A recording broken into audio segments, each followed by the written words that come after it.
వస్తువులను కాపాడుకునేంత వస్తువులను తీసుకోకుండా కాపాడాలని చేయడం. రక్షించాలి రక్షించాలి కాపాడుకునేంత వరకు పార్లమెంట్లో కేంద్ర ప్రభుత్వం వస్తు సవరణ చట్టం అనేటువంటి తీసుకురావడం జరిగింది.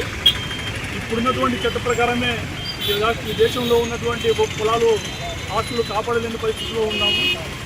చట్ట సవరణ అంటూ జరిగితే రాబోయే కాలంలో ఈ దేశంలో ఉన్నటువంటి ముస్లిం మైనార్టీలకు సమాధి అని చెప్పడానికి ఏ ఒక్క స్థలం మిగలదు. అట్లాగే దర్గాలు మసీదులు తర్వాత వచ్చేసి ఆసుఖానాలు ఇవన్నీ కూడా మూతపడే పరిస్థితి వస్తుంది. కలెక్టర్లకు అధికారం ఇస్తూ ఉన్నారు.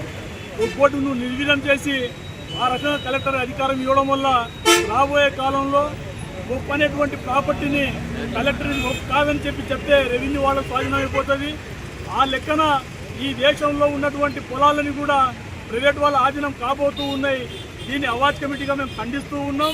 అట్లాగే తెలుగుదేశం కానీ వైసీపీ కానీ జనసేన ఇతర పార్టీలు మేమందరం కష్టపడడం వల్లనే సెలెక్ట్ కమిటీ పంపించగలిగినామని చెప్పేసి చెప్తూ ఉన్నారు. మేము ఈ పార్టీ నాయకులు మనవి చేస్తూ ఉన్నాము. సెలెక్ట్ కమిటీ పంపడం కాదు, అసలు పార్లమెంట్లోని ఈ బిల్లును రద్దు చేయాలా, ఈ బిల్లు ప్రపోజల్ ఉపసంహరించుకోవాలని చెప్పేసి మేము డిమాండ్ చేస్తూ ఉన్నాం. ఇప్పటికే ఆర్థికంగా సాంఘికంగా విద్యాపరంగా భారతదేశంలో ముస్లింలు తిరగబడి ఉన్నారని చెప్తూ ఉన్నారు. అసంఘటిత రంగంలో ముస్లింలు ఉన్నారు. ఫుట్పాత్ల పైన వ్యాపారస్తులు ముస్లింలే ఉన్నారు. అట్లా నిరక్షరస్తులు ముస్లింలే ముందంజలో ఉన్నారు. ఈ రకంగా భారతదేశంలో ప్రధానమైనటువంటి భాగమైన మైనార్టీ సెక్షన్ వెనుకబడిపోతే సబ్కా సాత్ సబ్కా వికాస్ ఎట్లయితుందని చెప్పేసి కేంద్ర ప్రభుత్వాన్ని మేము అడగదలుచుకున్నాం. కాబట్టి తక్షణమే వక్ఫ్ సవరణ బిల్ అనేటువంటిది పార్లమెంట్లో ఉపసంహరించుకోవాలని చెప్పేసి మేము అవాజ్ కమిటీగా డిమాండ్ చేస్తూ ఉన్నాం. ఈరోజు నెల్లూరు జిల్లాలో కలెక్టర్ ఆఫీస్ దాకా ఈ సమస్య పైన ఊరేగింపు జరిపి కలెక్టర్కి మెమోరాండం ఇవ్వాలనుకుంటూ ఉన్నాం.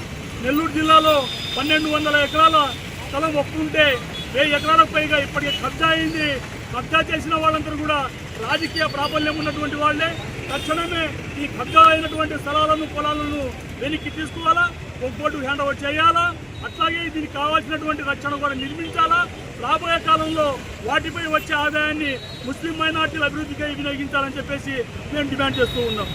ఈ దేశంలో ముస్లిం మైనార్టీల అభివృద్ధి కోసం వాళ్ళ రక్షణ కోసం అని చెప్పేసి అనేక దశాబ్దాల ముందు నుంచి కూడా మా పూర్వీకులు మా కోసం వచ్చినటువంటి ఆస్తులు ఇవి. ఈ ఆస్తులనే వక్ఫ్ బోర్డు కింద మెయింటెనెన్స్ చేయడం జరుగుతూ ఉంది. కానీ ఈ రోజు ఉన్నటువంటి కేంద్ర ప్రభుత్వం దీన్ని పూర్తిగా నిర్వీర్యం చేయాలనే ఉద్దేశంతో చట్ట సవరణలు తీసుకురావాలనే ప్రయత్నం చేస్తూ ఉంది. ఇదైతే చాలా అన్యాయం. దీన్ని వ్యతిరేకిస్తూ ఆవాజ్ కమిటీగా మేము ఈరోజు నెల్లూరు జిల్లాలో ర్యాలీ జరుపుతూ అంటే కలెక్టర్ ఆఫీస్ దగ్గర కలెక్టర్ గారికి అర్జీ ఇవ్వడానికి వెళ్తున్నాం.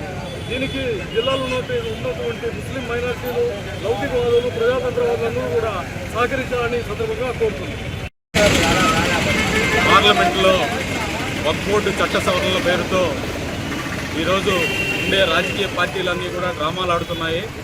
మేము ఒకటే చెప్తున్నాం, దేశంలో అతిపెద్ద 3వ సంస్థ అయినటువంటి వక్ఫ్ని నిర్వీర్యం చేసేదానికి, అన్యాక్రాంతమైన భూముల్ని ఎవరికో బడా పెట్టుబడిదారులకు ఇచ్చేదానికి, ఈ యొక్క ప్రయోజనాల కోసమే దేశంలో పార్లమెంట్లో చట్ట సవరణలు ప్రవేశపెడుతున్నారని ఈరోజు మేము తీవ్రంగా అభ్యంతరం వ్యక్తం చేస్తున్నాము.